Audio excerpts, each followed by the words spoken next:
Something people, welcome to the Player Rating Show. It's been a very eventful few hours after the game. I'm sure you guys have seen the stuff with Rio Ferdinand that's doing the rounds on the internet as well. A lot of people trying to put that out of context, but go and have a watch of that if you haven't. I'm here with the lads afterwards. Let's not waste any time. Adam, I'll start with you.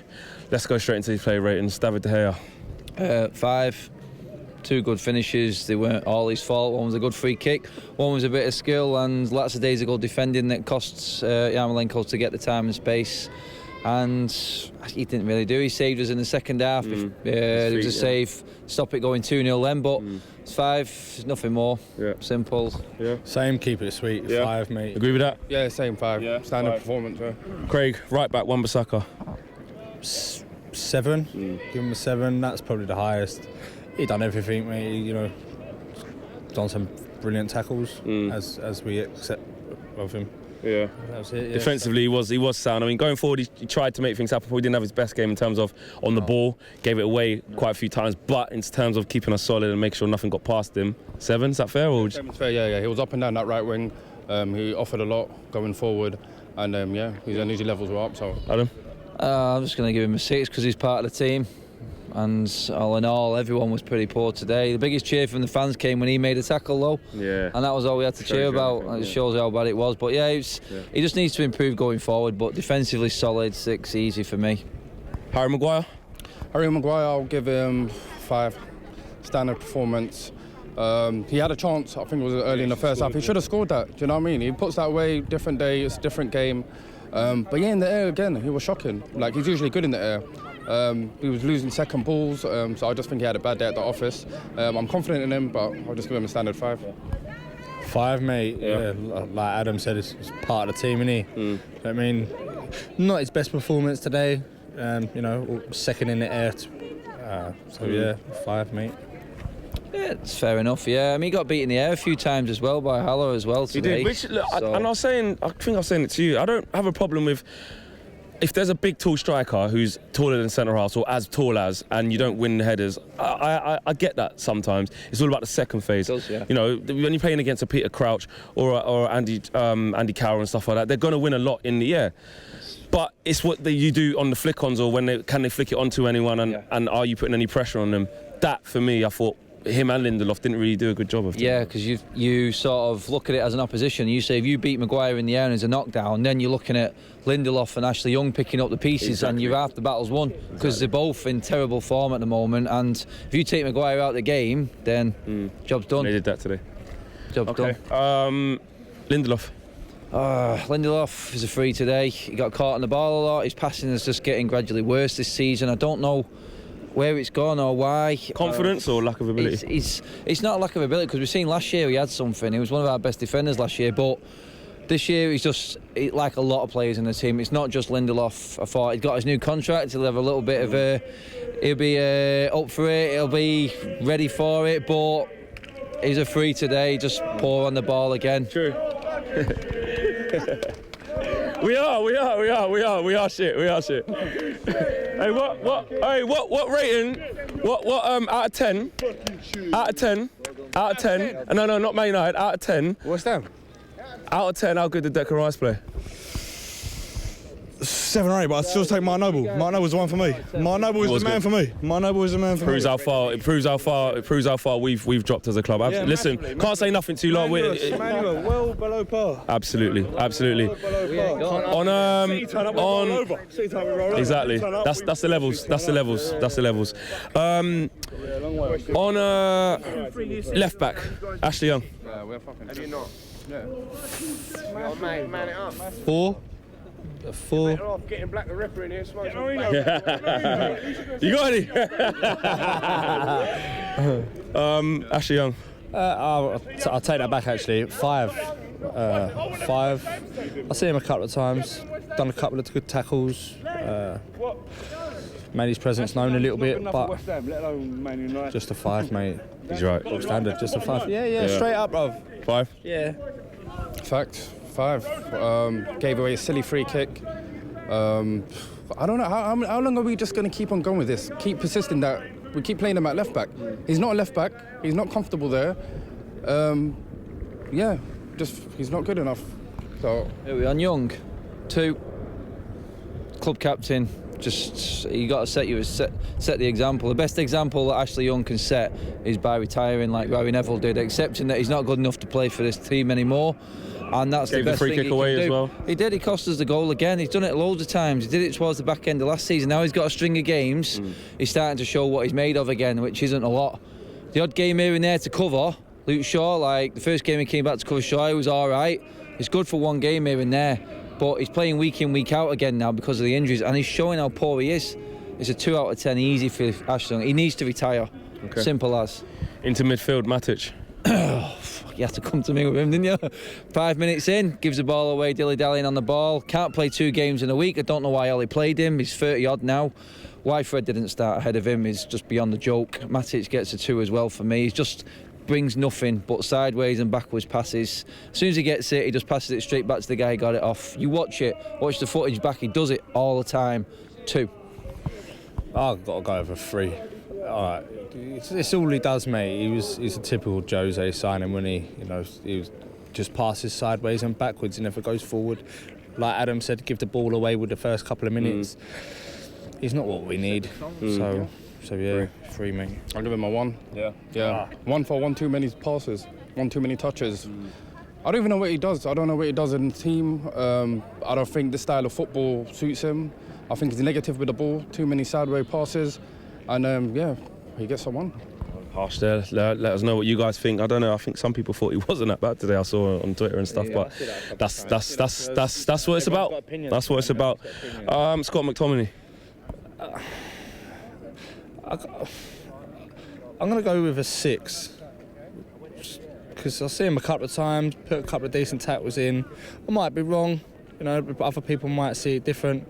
But a couple of runs with the ball, it just looked like, at the 2, him and Matic, it looked like he wanted the ball, turn around and go with it, so, yeah, 6. 6, okay, yeah. Interesting. 5. Just like Craig said, he did make a couple of runs in the second half. He was the lesser of 2 other evils in that midfield 3, to be honest. Today he wasn't the worst out of the 3, and again he's trying everything, but he's just not got the quality in his locker. He's a squad player who's coming to the United team at the wrong time. Literally, he would have had a role to play at United, but it's just unfortunate for him. He might have improved with better players around him, but with them 2 next to him, he doesn't stand a chance. So, did I say 5? Yeah, 5. Yeah. Agree with that? Yeah, I'll give him a 5. Yeah. He made a couple of tackles. He's making runs into the box.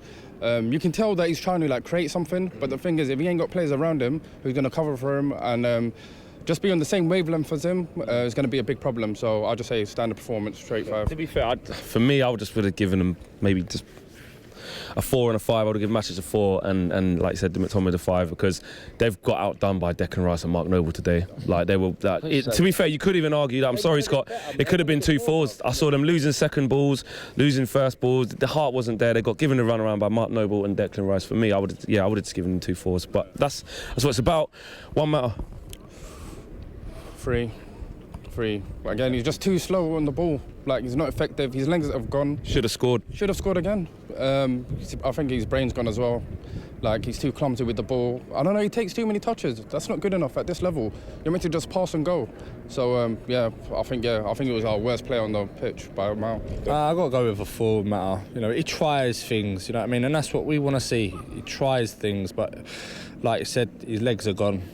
And it's not what we want. So yeah, I got to go with a 2 and a 4 over this side. Yeah, I'm going forward, Matt. He's one player in that team he can throw a ball at and he can control it. But then it's the next bit that's the problem with Matt. Like you said, his legs can't carry the ball, and then he's looking for a pass that's not there. He should be mature enough to know that he needs to be in a sort of different position. If we're relying on one Matt, then we're in a sorry state of affairs, aren't we, to be honest? But just for today, he's just, like you said, his heart's in it. His body's just well unable to keep up with it. Okay. Simple as that. So that was 2 4s and what did you? 4, and you went with 2. Let us know what you guys think about that. Into the front 3 or lack of front 3, whatever. Marcus Rashford. Fucking 3. Ugh, dismal, mate. Dismal. Just same again. Didn't look in for it. Didn't look up for it. Second to everything. Yeah. Just he looks 3. Distracted. Yeah. Yeah. Yeah.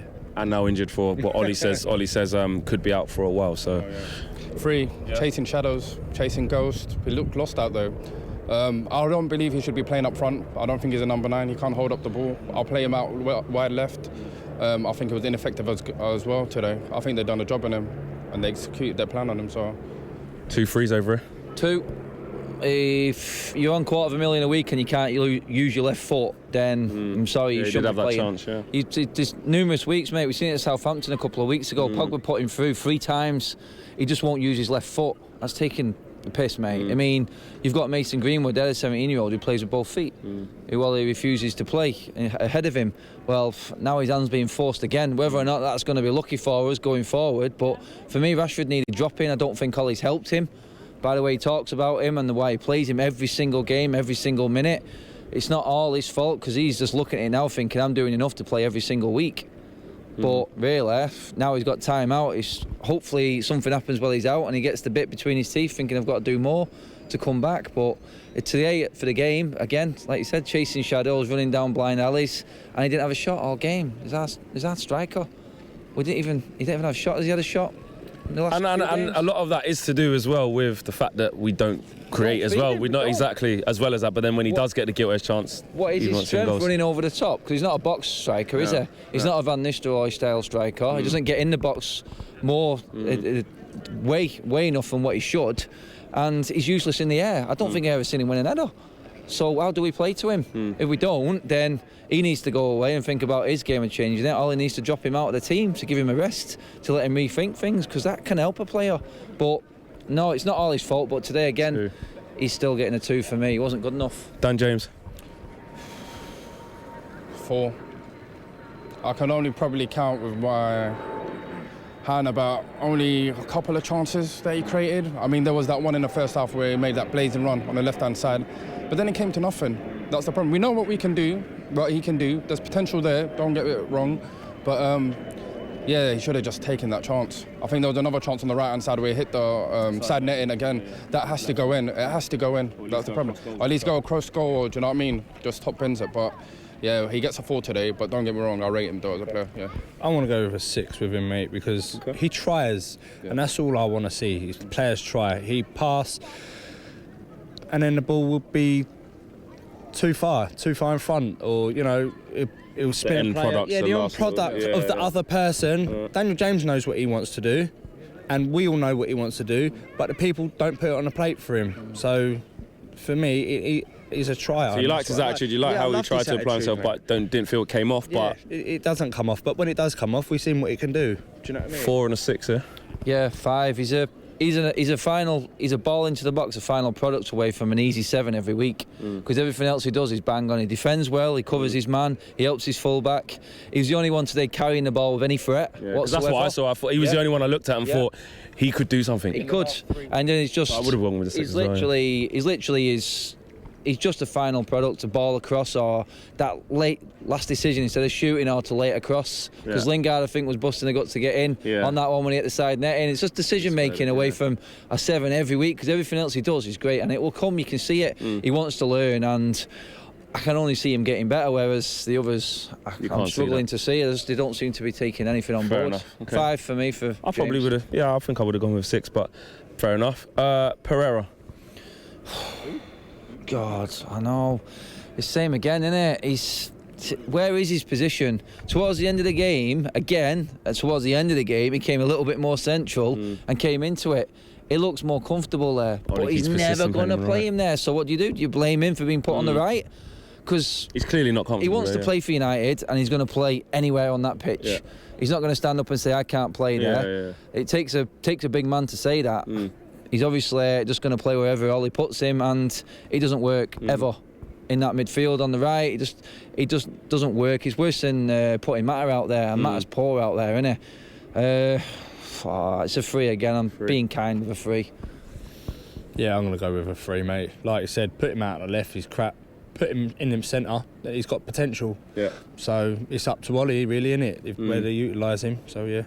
3? Yeah, 3. I mean, it's not his fault he's playing out of position. I'd rather see him in that centre attacking midfield role, just, you know, being that creative spark that we need. And I think he's got the capabilities to be doing that. But if Ollie's not playing him in that position, what can you do? There's so much you can do. On to the subs quickly. Well, let's just say Fred. For how long he was on? Probably 4. Yeah. Come on, intercepted the ball a couple of decent times. Wanted to run with the ball. Why he didn't start is beyond me. So yeah. Yeah. Fred? Yeah, 5. 5. Yeah, 5 for turning up. He actually looks to play the ball forward. Yeah. Difference between him and We want to see him Matic. get some more game time, don't Exactly. we? Hopefully we see that in the coming games. And the other one was Angel Gomez. Came on with what? 10 minutes, I think. Shots. Confidence. Kicked the ball out straight away. Yeah. What are we saying quickly on him? Number? 4. 3. Yeah, 4. What can he do? Yeah. Thankless task, 4. I don't think. Did we use the third sub? That bad, The ghost. You know, I always forget someone. The ghost. I always forget someone. Awkward. Look, I'm not trying to just get onto them. I'm just saying what I saw. It looked and felt like when he came on, it felt like we had 10 men. Like, in terms of like the impact he was going to have on the game. We gave West Ham confidence because they probably thought, yes, Lingard's, and he didn't really get on the ball. Didn't really have any impact. He can't play centre forward, can he? It was not his fault he got brought on there, but. It's the fact that we've lost complete confidence in him altogether. Wherever he plays, it's the issue with him. It's not today, so you can't really judge him on today. But he was, again, you got to give him the same as the others, around a 4, because he didn't get a chance to do anything. He can't do anything in that position. 4? No, he had done nothing, mate. Really, to me, it's 3. So he can barely play centre midfield. So sticking him up top, what do you think he's going to do? And that just shows how, like you say, threadbare we are. That's where he had to play. 3. Again, just playing up front, ineffective. I don't know why he's trying to hold up the ball. I mean, that's not in his locker. He was just useless today. Okay, just to finish off, last one. Ollie, what rating? 2. I praised him for what he did in the week with the Astana game. He played the right people in the right game. There's obviously how much he tries to cover it in the press. You've seen the leaks of that Phil Jones little video with him and Ed Woodward and that in the social. There's obviously an issue, and he's just trying to make everything sound. He's trying to kid the fans, in my eyes, a little bit. Today, again, it's like, why play Matic, who's 30-odd? He can't play 2 games a week. That's a mistake. It's a mistake not playing Fred. It's a mistake playing Rashford again. He's worn out already. 6 games into the season. The whole structure, it just looked like he wanted to play for a draw today, and it failed on him epically. So 2 out of 10 for me. Same again, mate. 2. Yeah. Everything Simple from Craig, mate. Yeah, that's it, mate. I think Craig's like tagging out. He's done. He wants this to be over quickly. 0. 0. Yeah, just for the team, the way he set them out. I don't even know what the fuck he says to them at half-time or before the match, because they look like they're not even bothered. You know what I mean? So just for the team morality and just for how he set up the team, he gets a 0. There you have it, guys. It's been a dreadful day at the office here at the London Stadium. So much to digest, so much to talk about. It is all about fan opinion. I'm not going to tell people to or not to say how they feel. Make sure you guys do. There's no problem with that whatsoever. But it's about context. It's going to be a long old season, and we know there's going to be more results like this. So buckle up. It's going to be bumpy. Peace. Big thank you to you guys for watching the latest of our videos, and if you want to check out more, make sure you do that just to the right of me. We are the biggest and best Manchester United channel in the world. Make sure you check us out on all of the socials as well: Facebook, Instagram, Twitter and YouTube. The socials are along the bottom. Peace.